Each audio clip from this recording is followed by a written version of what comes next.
अस्सलाम वालेकुम फ्रेंड्स, बिस्मिल्लाहिर्रहमानिर्रहीम। गाइस, आज जो हम इस यूट्यूब कचहरी के अंदर डिस्कस करने जा रहे हैं, that is about how to write syllogism. देखें, इस लेक्चर को सुनने से पहले इससे पहले मैंने एक लेक्चर बनाया हुआ है रिलेटेड टू टर्म सिलोजिज्म, कि खुद टर्म सिलोजिज्म जो है वो क्या होता है। काइंडली वो विजिट करें और जाएं उस लेक्चर को देखें, ताकि आपका बेस बने related to concern to syllogism. उसके बाद आपको ये लेक्चर समझ में आएगा, वरना नहीं। और इससे रिलेटेड रिलेटेड जो है मैंने लिंक जो है वो डिस्क्रिप्शन में दी हुई है, और ऊपर भी जो है वो लिंक है, आप देख लीजिएगा। ओके, बिस्मिल्लाह। पहले हम देखते हैं कि सिलोजिज्म क्या है। जस्ट ब्रीफ, इतना डिटेल में नहीं जाऊंगा जिस तरह मैं पिछले लेक्चर में गया था। Syllogism is a form of reasoning which is a conclusion. क्या होता है कंक्लूजन? दैट इज मेड और फॉरवर्डेड बाय टू स्टेटमेंट्स, हम जिसको प्रीमाइसेस कहते हैं। There are two statements. एक होता है मेजर प्रीमाइस, दूसरा होता है माइनर प्रीमाइस। मेजर प्रीमाइस वो होता है जो कि प्रेडिकेट शेयर करता है कंक्लूजन को, और माइनर प्रीमाइस वो होता है जो कि सब्जेक्ट शेयर करता है कंक्लूजन को। और कंक्लूजन जो है वो मिक्सचर होता है मेजर और माइनर प्रीमाइस दोनों का। ये दोनों क्या होते हैं? Major minor premise. वो जाएं लेक्चर देखिए, आपको पता चलेगा। And conclusion must be true if two statements are true. अगर जो पिछले दो मेजर और माइनर प्रीमाइस स्टेटमेंट से ट्रू हैं, तो फिर जो है वो ये भी ट्रू होगा। ये क्या भाई? आपका कंक्लूजन।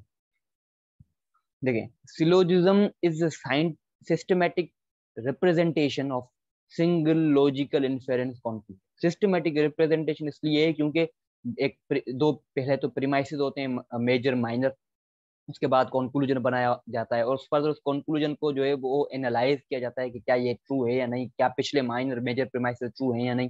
तो ये सिस्टमैटिक रिप्रेजेंटेशन है सिलोजिज्म। और फर्दर, मगर सिलोजिज्म को है जो है वो कहाँ पे लिखने की बात की जा रही है, क्यों लिखना है भाई, ये लेक्चर क्यों बनाया गया है?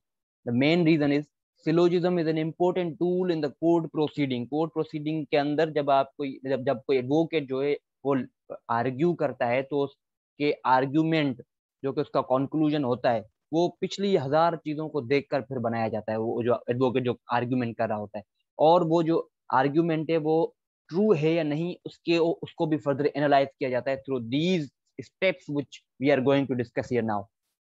Okay, these are the steps given below to write syllogism. एक तो हम देखेंगे किस तरह लिखा जाता है सिलोजिज्म को, उसको तो ऐसा समझे हमने देख ही लिया है पिछले लेक्चर में, मगर इसके अंदर एनालाइजिंग का जो टर्म अब यूज किया जाएगा। And by these same step the trueness of syllogism will be analysed. अब जो जो जो सिलोजिज्म बनाया गया है, जो कंक्लूजन बनाया गया है सिलोजिज्म के, चलो सिंपल मीनिंग बताऊं। सिलोजिज्म का मतलब होता है रीजन, रीजनिंग। वो रीजनिंग जो कि डिड्यूस की गई है, वो रीजनिंग जो कि सिस्टमेटिक रिप्रेजेंटेशन के थ्रू बनाई गई है।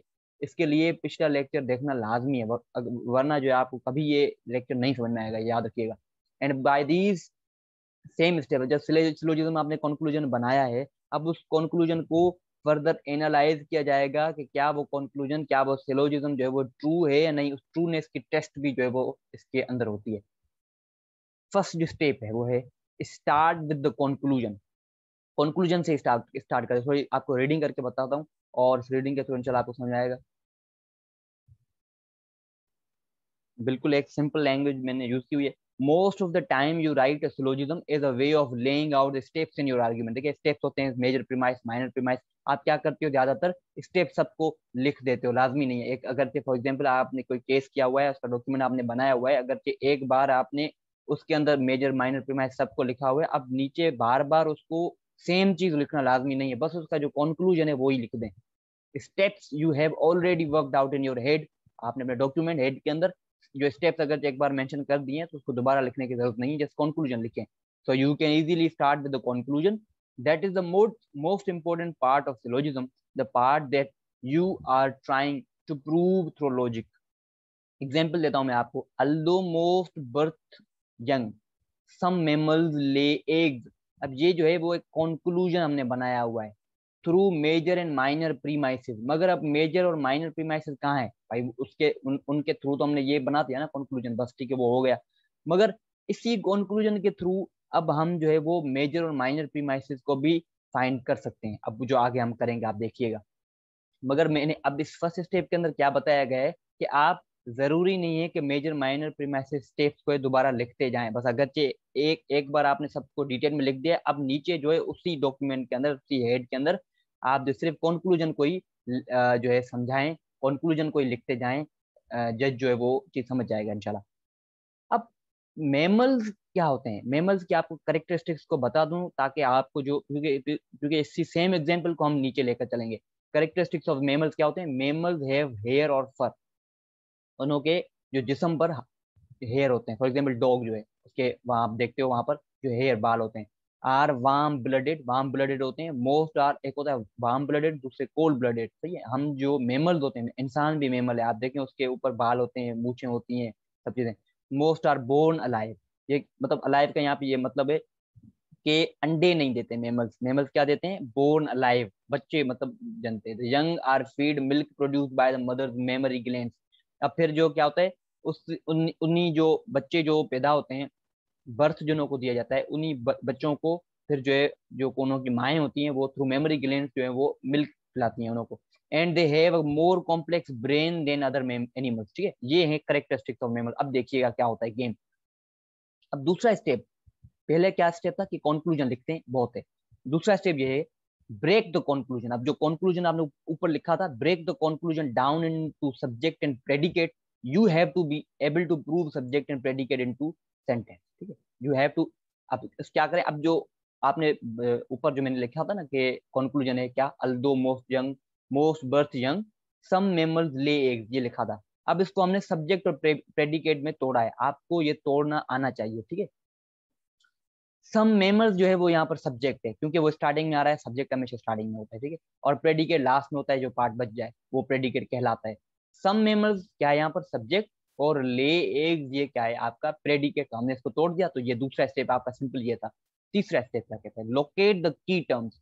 अब जो आपने सब्जेक्ट और प्रेडिकेट को तोड़ा, अब जो की टर्म्स है सिर्फ उसको लिखें। Take the subject and predicate and boil them down to their key terms.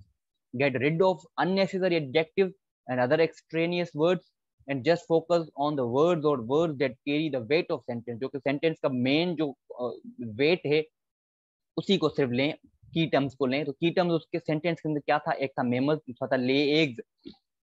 अब इसको हम कर क्या रहे हैं? देखें, कर इसको ऐसा है कि इसकी ट्रूनेस को एनालाइज कर रहे हैं।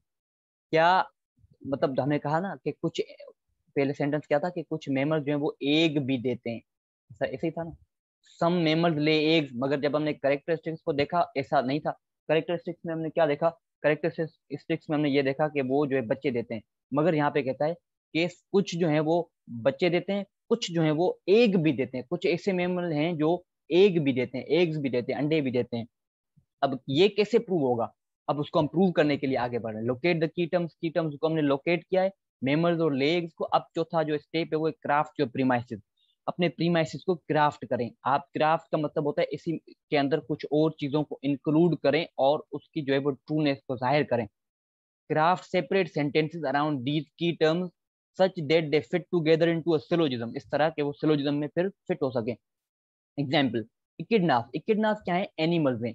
ये मेमल्स होते हैं, मगर ये वो मेमल्स होते हैं जो एग्स देते हैं, याद रखिएगा। आपको मैं इसकी पिक्चर दिखा दूं। These are the echidnas here. ये देखिए, ये इकिडनास होता है, बर्ड की तरह लगता है। मुझे तो बर्ड की तरह लगता है, आपको पता नहीं। तो ये इकिडना, ये इकिडना है जो वो, ये क्या है? मेमल है मेमल। मेमल हमेशा दूध देते हैं, बच्चे देते हैं, बच्चे को पैदा करते हैं, जन्मते हैं। मगर ये इकिडना वो एनिमल है जो कि बच्चों को मतलब जो है बर्थ नहीं देता, रादर इट लेज एग। क्या करता है? ये जो है अंडों को अंडे देता है, मगर अंडे से जब बच्चे पैदा होते हैं उनको फिर ये दूध पिलाता है। क्या करता है? दूध पिलाता है। ठीक है, अब आए वापस। क्राफ्ट जो प्रीमाइसिस, प्रीमाइसिस को हमने क्राफ्ट कर रहे हैं। एग्जाम्पल क्या दिया? इकिडनास मेमल्स। मेमल्स कहाँ से लाए? जो कि हमने की टर्म्स को लोकेट किया था, उसी मेमल्स को हमने लाया। इकिडनास को कह रहे हैं कि ये मेमल हैं, और इकिडनास ले एग्स। ठीक है, ये वाला ले एग्स, आधी बार समझे। यहाँ वाला यहाँ पे रख दिया, और यहाँ वाला यहाँ पे रख दिया। किन्ना जो मेमल्स भी हैं, मगर ये एग्स देते हैं, जो कि डिफरेंट है दूसरे मेमल्स से। अब देखें 5, check whether the conclusion follows the premises. क्या जो कंक्लूजन है आपका जो है वो क्या प्रीमाइसेस को फॉलो करता है? कंक्लूजन ऊपर वाला था जो हमने आपकी बात की थी, जहां से हमने लोकेट किए थे की टर्म्स को। अब ये प्रीमाइसेस है, मेजर और माइनर प्रीमाइसेस, जो कि मैंने कहा था कि सिलोजिज्म इज सिस्टमैटिक रिप्रेजेंटेशन। तो सिस्टमैटिक रिप्रेजेंटेशन हो रही है minor, major, premise, final, conclusion. अब क्या हो रहा है, क्या करना है, can you make a persuasive if then statement. Persuasive क्या, परसुएसिव का मतलब होता है कि क्या लोगों को आप परसुआड कर सकते हो by using these term if and then statement using your premises to prove your conclusion. If not, अगरचे लोगों को परसुआड आप नहीं कर सकते, then syllogism is not logically structured and will not work in your argument. Example, if रखा मैंने पहले, इकिडनादार मेमल्स, मैंने आपने ऊपर ऊपर हमने डिस्कस किया होता ना कि इकिडनादार मेमल्स, यहाँ पे देखिए इकिडनादार मेमल्स, उसी को हम नीचे लेकर आ रहे हैं। If echidnas are mammals and echidnas lay eggs, ये थे मेजर और माइनर प्रीमाइसेस। अब conclusion, then of course it follows that some mammals must lay eggs. सब मेमल, जो कुछ मेमल जो है वो एग भी देते हैं। अगर क्योंकि वो किस तरह पता चला, क्योंकि इकिडना तो मेमल है ना, आप खुद कह रहे हो भाई, अगर इकिडना मेमल है और इकिडना एग भी देता है तो इसका मतलब है कुछ मेमल एग देते हैं। तो ये कंक्लूजन हमने फाइंड किया थ्रू दी स्टेप्स। स्टेप 6 बहुत important, check whether the premises are persuasive.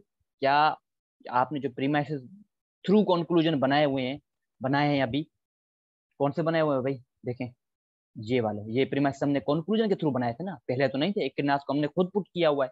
अब अगर अब ये कहता है कि check whether the premises are persuasive if you think the reader will accept both premises. क्योंकि आपने पीछे प्रीमाइसेस दिए, अगर आप समझते हो कि जो रीडर है वो दोनों प्रीमाइसेस को एक्सेप्ट करेगा। एंड द सिलोजिज्म जो कंक्लूजन है, एंड द सिलोजिज्म कंक्लूजन कौन सा था, ये देन वाला, then of course it follows that some mammals are must lay eggs, some mammals must lay eggs, ये conclusion था। And the syllogism is logically sound, then this step in your argument will be beyond criticism इंशाल्लाह। वो क्या होगा, beyond criticism हो जाएगा फिर, अगर चाहे आपके प्रीमाइसेस जो है उसको रीडर एक्सेप्ट कर ले। एग्जाम्पल, एक किड नादार मेमल, हमने पीछे देखा था ना। अब ये क्या ये ट्रू है,